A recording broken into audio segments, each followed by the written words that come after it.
Hello everyone, my name is Kimberly Rodriguez, and today I'm going to be talking about how law enforcement interacts with youth and how discretion plays a role in those interactions. I'll be connecting this to the cases of Trayvon Martin, Michael Brown, and Tamir Rice. These cases really show how perception can shape outcomes in serious ways. So why these cases matter? These cases aren't just isolated incidents, they reflect bigger patterns. They show how youth of color are often perceived as more dangerous, even when they're not. And a lot of these decisions happen really quickly in the moment. So that's where discretion becomes really important. They spark national conversation about police use of force, racial bias, and youth criminalization.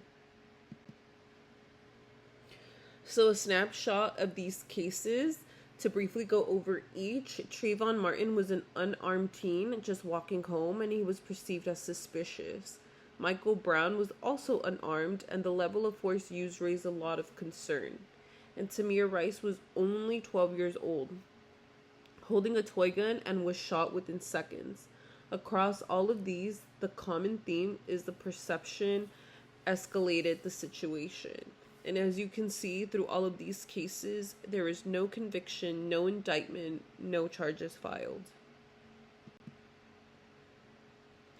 Understanding law enforcement discretion. When we talk about discretion, we're really talking about the choices officers make in the moment.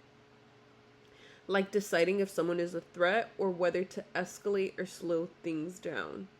Research shows that youth are actually more likely to be arrested than adults, and those decisions tend to be more reactive. So again, perception plays a huge role here.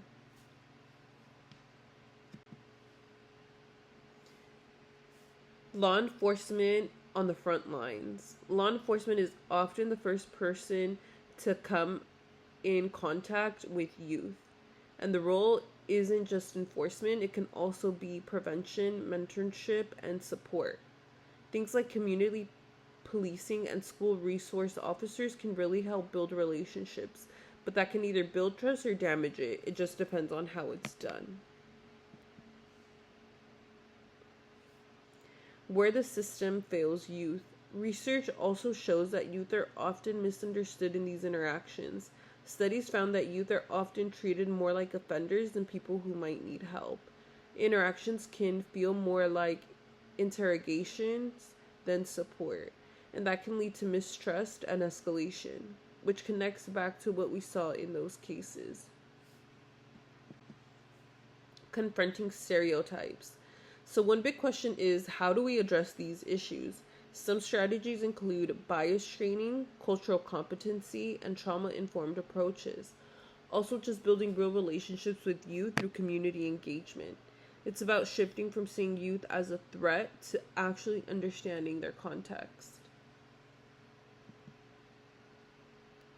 Rethinking law enforcement responses.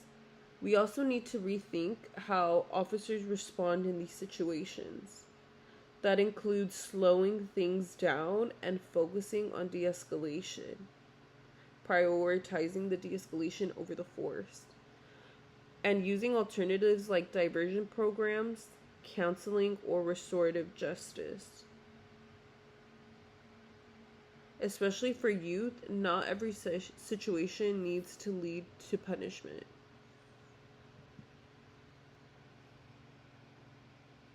Restorative justice approaches can address behavior, repair harm, and avoid long-term system involvement. Broader societal changes. At the same time, this is not just a policing issue, it's a larger societal issue. Things like inequality, lack of resources, and limited access to mental health support all play a role.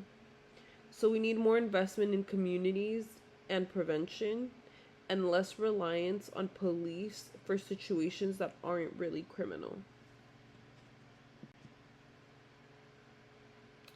And moving forward, as we rethink youth and justice, overall, what we see is that discretion really matters. How officers interpret a situation can completely change the outcome, and youth of color are disproportionately impacted by these choices. So moving forward, change has to happen both within policing and at a broader societal level. Because at the end of the day, how we respond to youth says a lot about how we see them. Thank you.